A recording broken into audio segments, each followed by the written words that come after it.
Hello, and welcome to episode 1 of Touring My Minecraft World. This Minecraft world is titled Awesome World in reference to the very first Minecraft world I made way back in elementary school, and keeping the tradition alive, I decided to name all of my main ones after that. In the background of this episode, you are going to hear a nice soft indie pop mix, starting with Shrike by Hozier. So, as you enter this Minecraft world, this episode is going to dive deep into the entrance of the world, getting into it, an introduction, as well as an in-depth tour into the old section of the world. Now, as you enter, you come in on a boat. As you will notice throughout this world, water holds a very strong key, and not just water, but all of the elements. So there's no better way than to enter the world via water.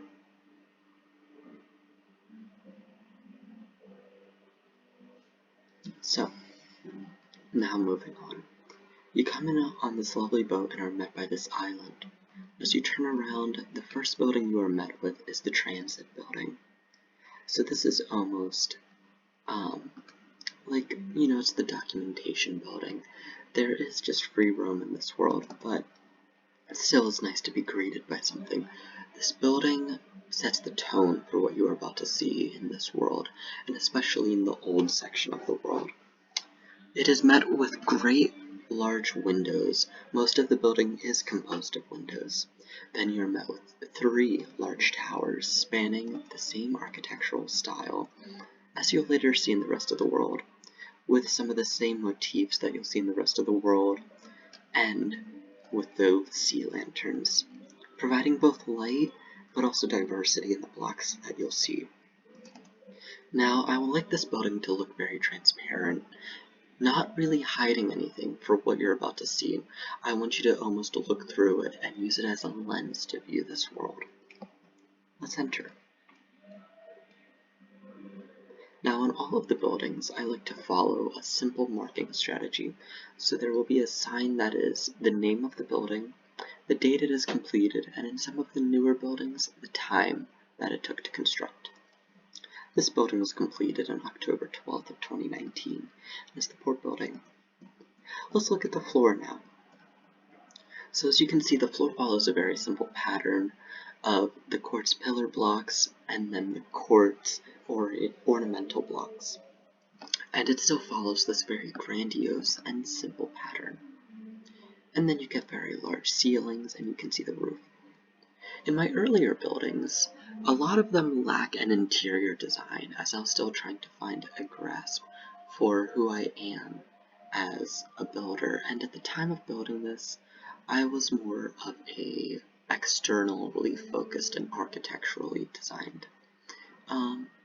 So you won't see much interior furniture or interior design in my earlier buildings. Let's go through now. As you exit the port building, you're met with 3 buildings. To our left with the yellow tower is the old palace. Then directly in the middle is the theater, and to the right is the new palace. The old palace to our left will be the first building that we look at. It is the oldest building in this world. There are also paths that will guide us through this entire world that are this lovely diagonal or triangular pattern that is all well lit. Let's take a look from the outside now, and a little bit back. You'll notice that this building is completely symmetrical, and it is more than just symmetrical, it is mirrored. So you could theoretically slice a line right from that middle line there, and the building and the pond or the fountains around them would be completely mirrored. Let's go in. As you enter this building, you're met with a large dance floor and almost patio. It is gold and white with these redstone lamps taking in. It almost welcomes you and makes you feel like you're in the bright sunlight of the day as you enter the old palace. Then you are met with 2 staircases Like I said, they are exactly the same, just I elected to go with an opposing side. You're met with this lovely archway with the tiny squares inviting you in. At the time, I used quartz blocks for all of the buildings.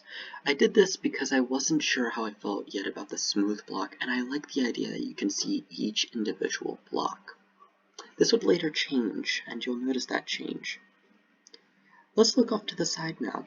It is a two-story building with two different floors, the green floor and the purple floor. Let's enter one of the rooms. As you can notice, there is the lack of interior design, following a similar pattern on the floor.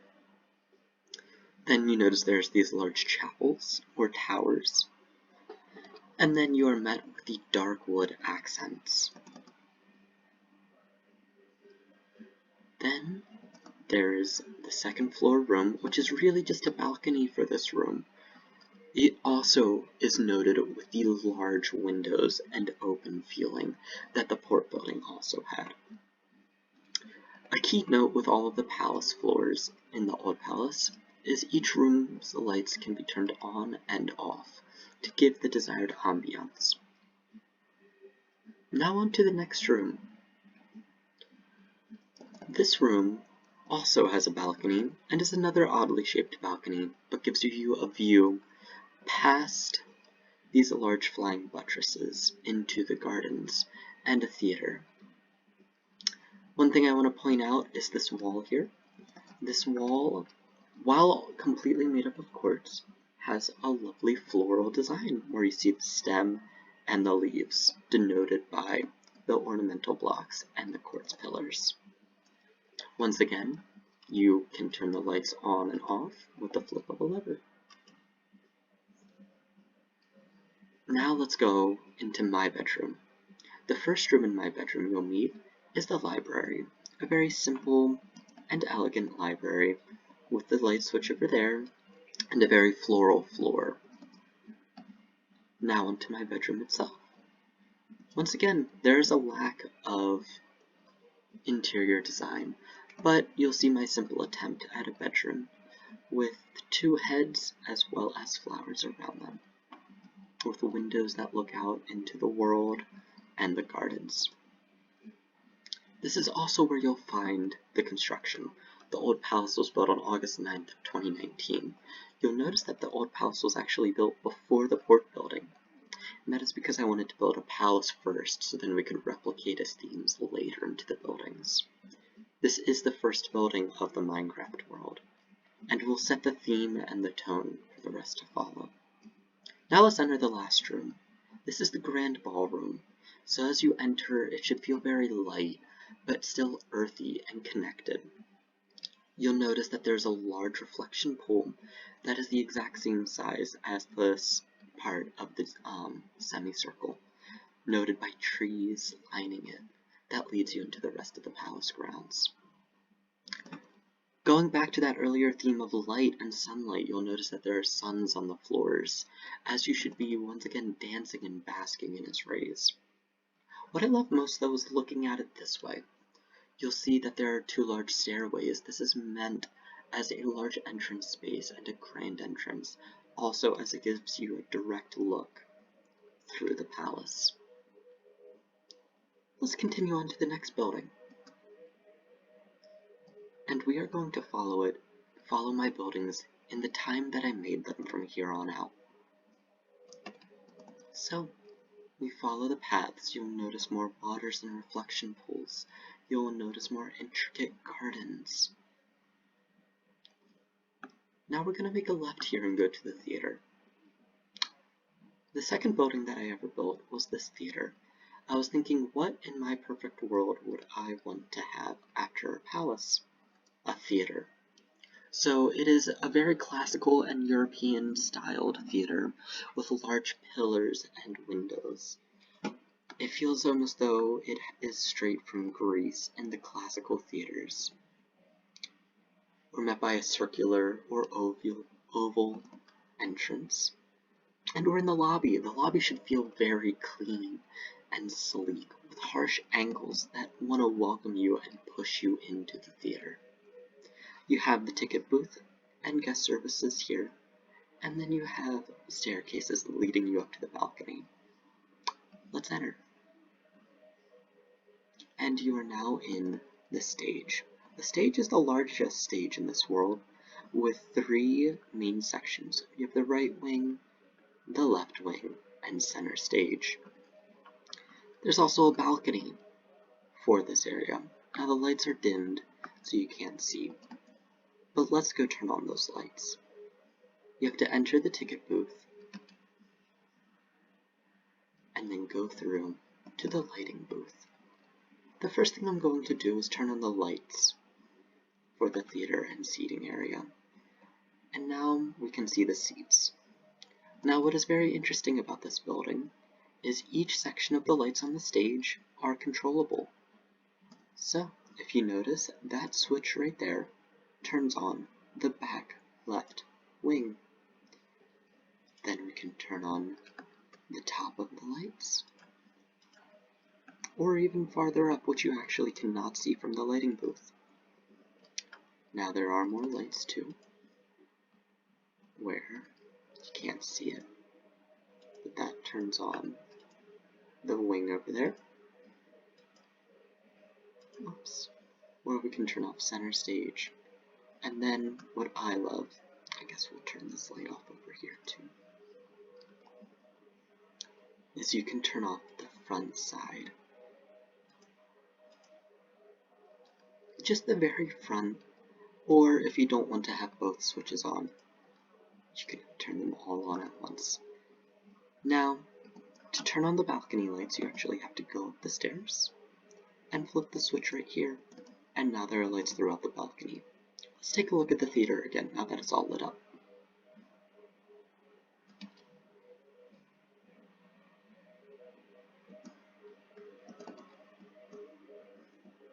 Wow, you can see much better now. You can see that there are lights in the side of the balcony. Now the balcony's profile is very slim, as you don't want it to be too thick. This posed a challenge for the redstone, as I had to keep it within 1 block, and so it all had to be connected very, very efficiently. Then we have our stage too, and you can see truly how tall it is.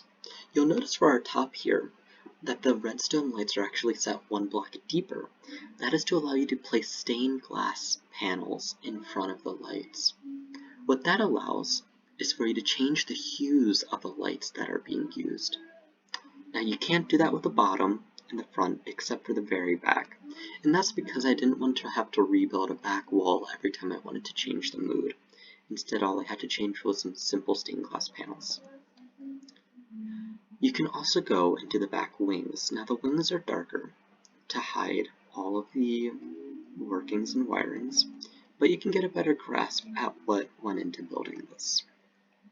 Lots of challenges were used and things were learned about the redstone lights, like building over the lights to connect them, not just sending a redstone to it.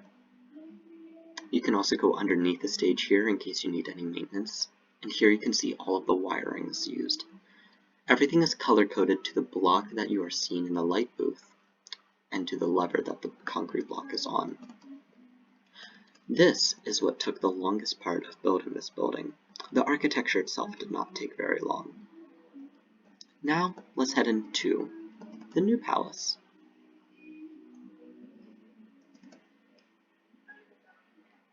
We'll leave the lights on for now. We don't want any mob spawning, of course. Now, this building was built in 2019. I did not, at the time, put any dates besides the year when I built them. So the date that I built it is a little unsure, but it ranges anywhere between the August that I built the old palace and October. But there's no direct date or specific date that I'm sure of. You'll also notice that there are temples and pergolas throughout the palace. We'll get to those later after touring the new palace. This is the new palace. I decided to build the new palace after I felt that the old palace had grown too small. After building the theater, I thought, why is the theater the same size as the palace? So instead, I elected to build something bigger instead of renovating. So that led us to this. The old, or the new palace, sorry, I like to call also the communist building, because I didn't realize it at the time, but it looks a lot like the communist or more brutalistic architecture that you can see in East Berlin and in new communist buildings. Let's enter. To enter the building, you actually have to go through this main tube here. The tube is the only way to get in, and you can actually not get in through any other way. And this is the only entry point. As you enter, you'll notice a very large dome. This was the first dome that I built in this world, and it would later become a common theme throughout the rest of my buildings. You'll notice that you're met with more earthier tones, once again wanting to tie in nature through this very white and pure and blank canvas of the building. One thing I want to highlight here is the stairway. So, the stairway I wanted to build to look like either one of the dragon heads that you saw above my bed in the old palace, or, what I like a little bit more, a dove flying. So you can notice here that the two stairwells are the wings of the bird flying backwards as the dove flies forward. You can also see it a little bit better when looking at it from up here. Now, I'm not going to show you every room in this building as it is 4 floors, but I will show you the fully furnished buildings, or fully furnished rooms. So, first you must enter, and then we'll go through to the staircase. One thing you'll notice about tying in details is all of the doors for the rooms here are the same doors as the old palace. I didn't want to leave out that detail, and I wanted it to feel like the two buildings tied together, and aren't really separate, but instead connected. Now the first room we're going to look at is my library. The library is 3 floors and takes up most of this back building, or back section of the building. So I wanted it to feel very dark, but still feel bright and light, with all of these large windows showing us into the palace grounds. You'll notice that there's the same theme of these archways, these gold pillars holding up the room. The first floor here is more of a reading and archival section. You'll notice there are a lot of artifacts, as well as armor from an ancient time almost. Then we have the reading tables. The second floor is more of a fine jewelry area, and then you have the final book and art building. Now on to the next room.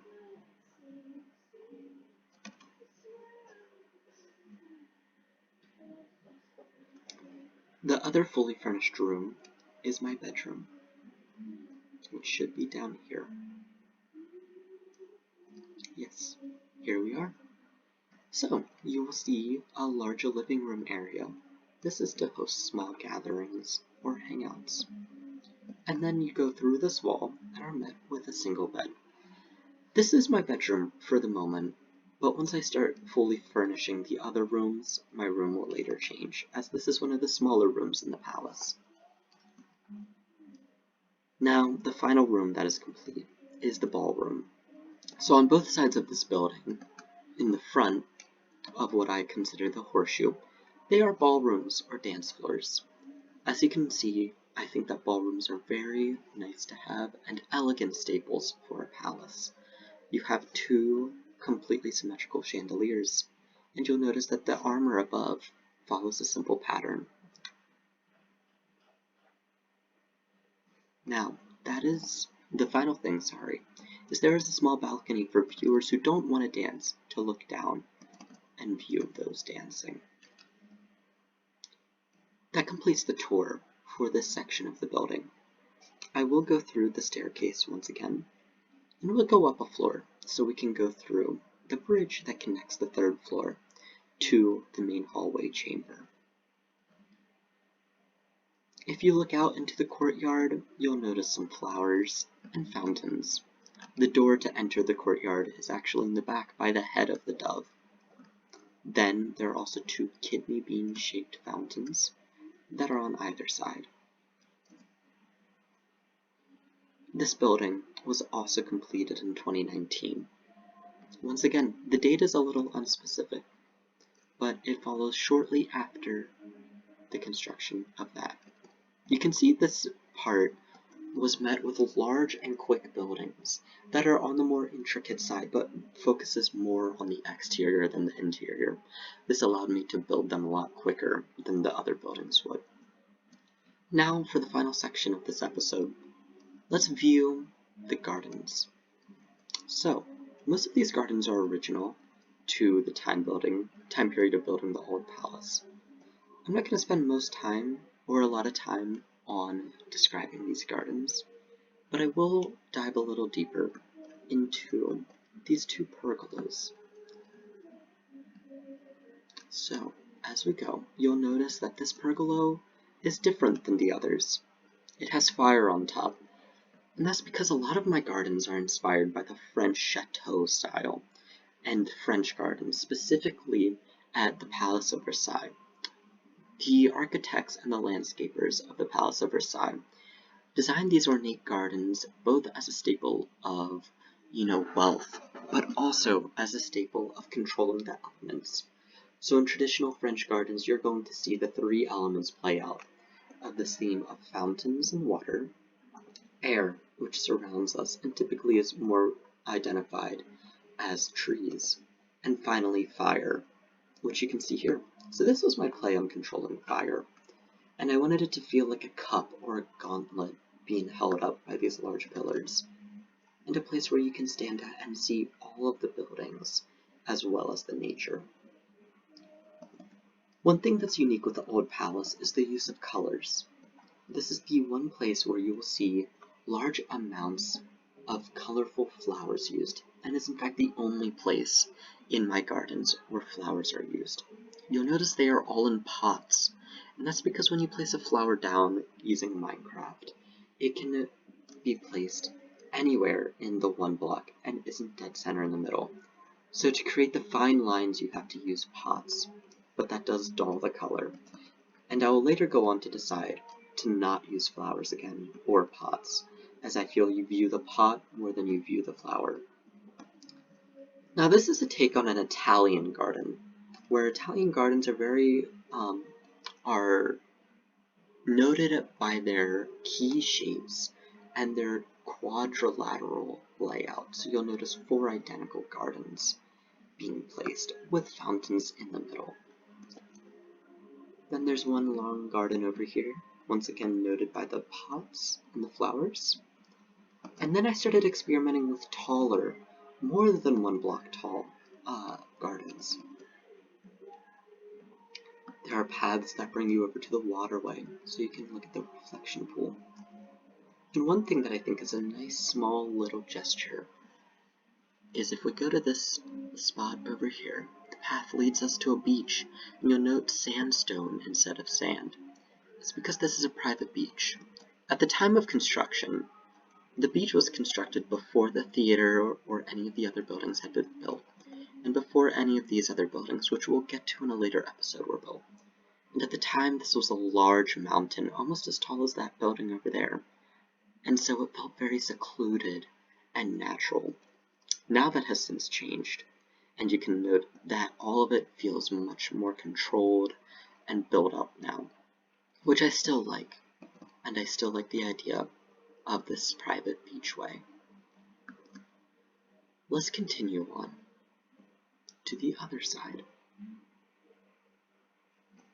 And here you can see the ballroom and how open it is. And now let's look over here at the fountains and the seawall.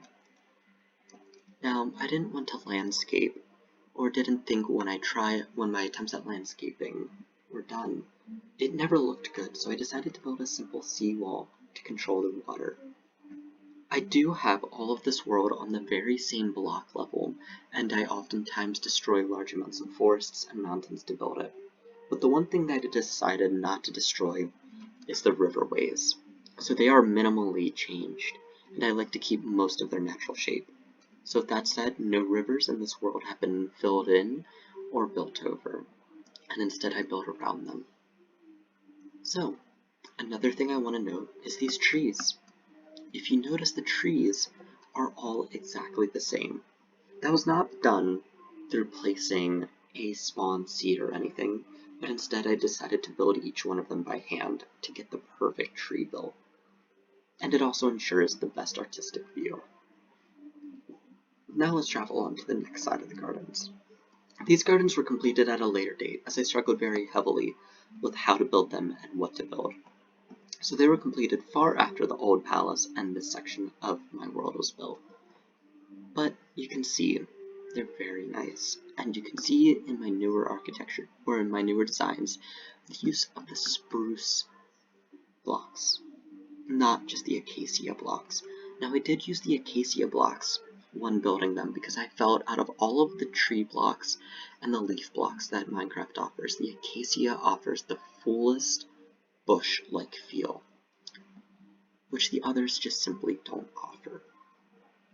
You can also notice a fountain at the tip here. And that completes the tour of most of the buildings. One thing I want to give you is a view from the top. So we'll start with the old palace, I'm sorry.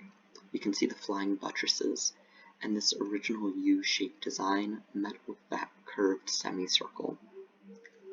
Now, that original shape of that U-shape would go on to inspire the old palace, which, if you notice, takes more of a horseshoe shape, so you have the main U as well as the ballrooms in the front. And you can see how the only way to get in is through those bridges. And a later motif we'll experiment into is the motif of being seen or eyes, which this palace does get into. But we're not going to dive too deep into that in this episode. And then finally is the theater.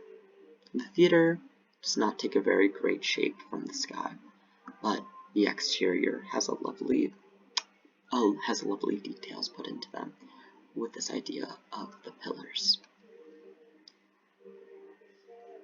With that concludes the tour of what I consider to be the old palace grounds, or the original palace grounds. It is noted with my beautiful gardens and those motifs of the large open windows and colored stained glass. I hope you enjoyed this tour, and you'll come again for the next episode, where we tour the art section of the world. If you have any questions, please feel free to comment or DM me. Thank you. I hope you enjoyed.